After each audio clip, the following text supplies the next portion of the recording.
Shri K C Joseph, ജീവിതകാലം മുഴുവൻ A ഗ്രൂപ്പിനോടൊപ്പം നിന്നിട്ടുള്ളയാളാണ് താങ്കൾ.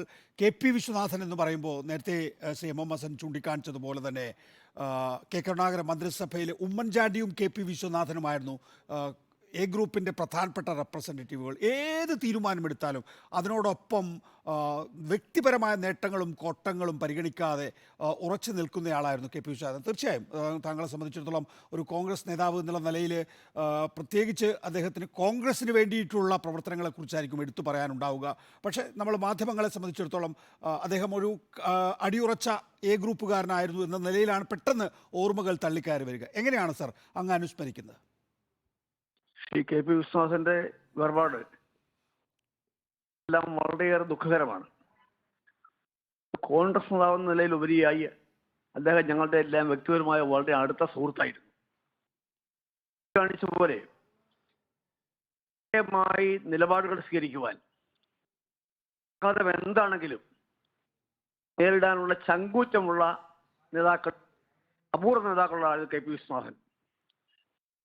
മന്ത്രിസഭയിൽ രാജിവെച്ചവരോട് പറയുകയുണ്ടായി. എനിക്ക് നല്ല ഓർമ്മയാണ് ഉണ്ടായ പരാമർശനം ഒരു ഹൈക്കോടതി വിധിയിൽ government is correct believe that there is unholy Nexus between the forest ministers office and the forest welders എന്നൊക്കെ പറഞ്ഞിരുന്നത്. ഒരു ചെറിയ പരാമർശനം മാത്രം. അന്ന് വന്നു കെ പി വിശ്വനാഥൻ ഉമ്മൻചാണ്ടിയെ കണ്ടു പറഞ്ഞു അദ്ദേഹം രാജിവെക്കാൻ തയ്യാറാണെന്ന് അദ്ദേഹത്തെ അറിയിച്ചു.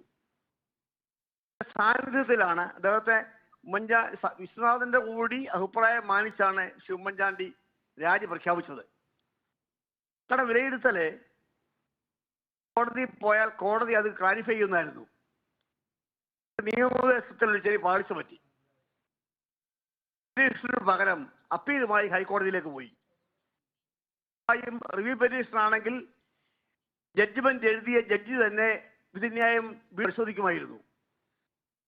ഇപ്പോൾ നിയമപരമായ തടസ്സങ്ങൾ ഉണ്ടായി. ആ പ്രൊസീജിയർ നീണ്ടുപോയി.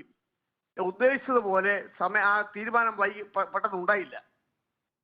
വലിയ നഷ്ടമായി പോയി. കെ പി വിശ്വനാഥനാക്കാതെ യാതൊരു ദുഃഖവും ഉണ്ടായിരുന്നില്ല. ആരുടെ മുമ്പിലും ഏത് വേദിയിലും സ്വന്തം അഭിപ്രായം പറയാൻ ചങ്കൂറ്റം കാണിച്ച നേതാവായിരുന്നു കെ പി വിശ്വനാഥൻ. അദ്ദേഹത്തിന് സ്ഥാനമാനങ്ങളോ അദ്ദേഹത്തെ പദവികളോ ഒന്നും പ്രശ്നമായിരുന്നില്ല. തൃശ്ശൂർ ജില്ലയിലെ കോൺഗ്രസിനെ കെട്ടിപ്പടുക്കുവാൻ കോളേജിൽ വിദ്യാർത്ഥിയായിരിക്കുമ്പോൾ അദ്ദേഹം സി എ കെ ആന്റണിയുടെയും ഒരു സഹപ്രവർത്തകനായിരുന്നു. കെ എസ് യുവിന്റെ എറണാകുളം ലോ കോളേജ് കൊണ്ടിട്ടില്ലേ. അവിടെ മുതൽ ഇങ്ങോട്ട് ഒരു വിഭാഗത്തിൽ ഉറച്ചു നിന്നുകൊണ്ട് നേതാവായ കെ പി വിശ്വനാഥൻ അദ്ദേഹം ഇത്ര പെട്ടെന്ന് വിചാരിച്ചില്ല. വളരെ ദുഃഖകരമാണ്. വളരെ നന്ദി ശ്രീ കെ സി ജോസഫ്. താങ്കളെ പൂർണ്ണമായും എനിക്ക് കേൾക്കാനാവുന്നില്ല. ഏതായാലും താങ്കൾ പറഞ്ഞത് മുഴുവൻ കേൾക്കുകയും ചെയ്തു. പക്ഷേ ചെറിയ മുറിവുകൾ ഉണ്ടെങ്കിൽ തന്നെയും ചെറിയ രീതിയിൽ പൊട്ടിപ്പോയെങ്കിലും വളരെ നന്ദി. താങ്കളുടെ അനുസ്മരണം ഞാൻ രേഖപ്പെടുത്തുന്നു. സണ്ണിക്കുട്ടി.